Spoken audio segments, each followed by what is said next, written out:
Hello, my name is Matthias Kavodi. Welcome guys to my channel. Today we're going to talk about the Red Zone story arc that takes place in Avengers Volume 3, issues 65 to 70. It's a really good story.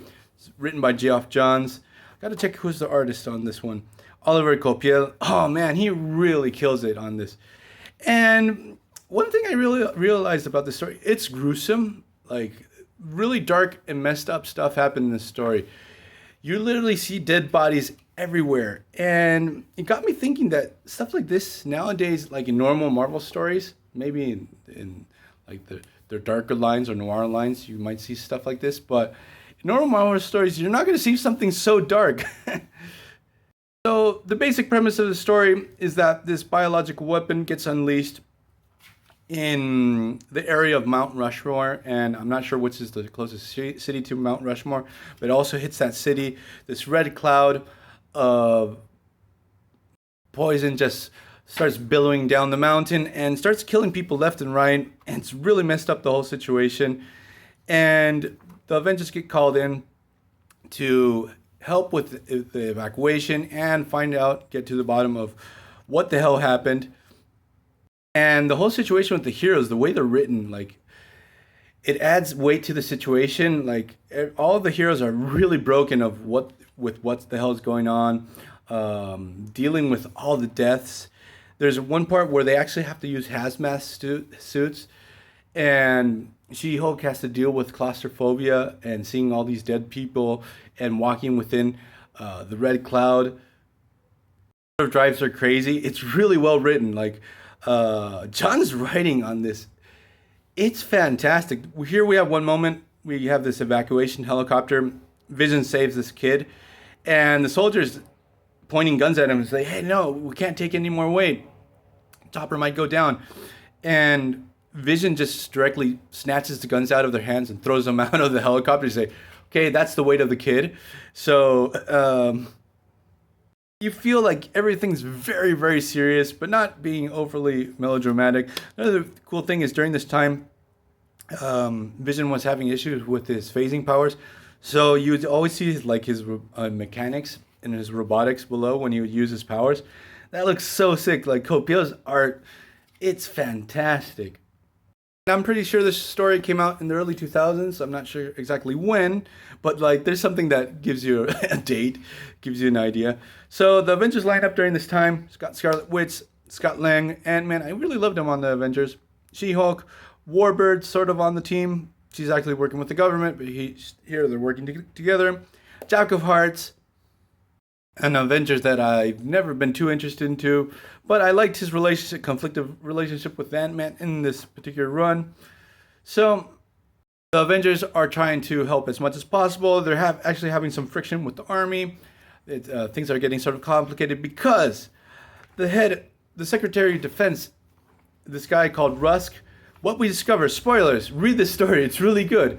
Because what we discover, actually, this Del Rusk, I think his name is, it's actually Red Skull. He's infiltrated the U.S. government. He's become the Secretary of Defense. He's the one behind unleashing this biological weapon on the city, like a field test.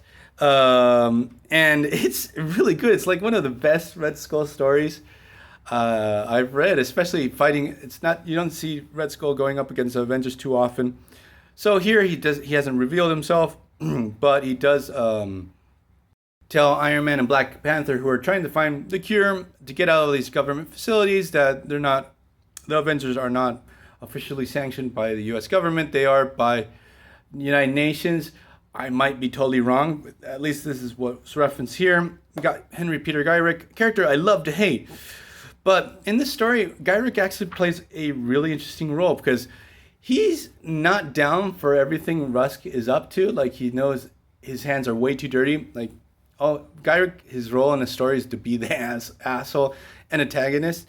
But at the end of the day, he's a public official for the U.S. government. So his interests are to benefit the country in his own warped way. But he realizes that Rusk is up to no good. So one big and interesting reveal is that the biological weapon actually comes from a bunker that belongs to the U.S. government. This was actually a weapon being developed by the U.S. government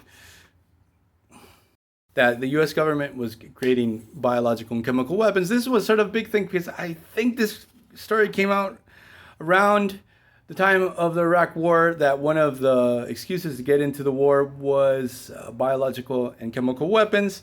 So I just actually realized that that little aspect about the story. So this story gets really political. So I wonder, is Del Rusk a representation of Dick Cheney? So that aside, we also have a really cool aspect because Falcon is really onto Del Rusk, and Falcon actually uses his Falcon powers. A lot of people forget that Falcon actually can see through other birds' eyes, and he uses that to spy. That's such a cool power that we don't see him use too often. So he's actually the one to discover that Del Rusk is the Red Skull. He's about to go out and blow the whistle, and Red Skull actually catches up to him before he can do anything and shoots Falcon. Falcon gets captured. He discovers that Del Rusk is up to no good, and then we get the big reveal that he's the Red Skull. And Henry Peter Geiger's like, "Oh shit, I was working with this guy."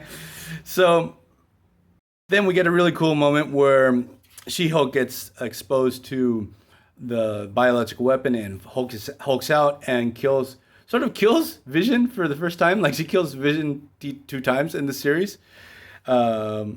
We get a pretty cool battle between Captain America and Red Skull, where he gets trapped in a death trap, an old school supervillain death trap. And actually, the final battle is between a Black Panther and Red Skull, and it's a freaking awesome battle. Like, Black Panther is like another thing. Red Skull is blatantly racist and a bigot, and he uses language that you wouldn't see in Marvel nowadays. Openly being racist against black people, against Jewish people. Obviously, it's sort of his thing. But it's really weird because nowadays Red Skull feels castrated, nerfed. Like, he's not his normal self. It takes weight away from this character that he's irredeemable as hell. Like, Red Skull has no redeeming qualities to him. And the character that we get nowadays is really, really watered down. Because it's so satisfying after he goes on this racist rant to see Black Panther just, to the point, he hits him so hard that he actually dislocates his jaw.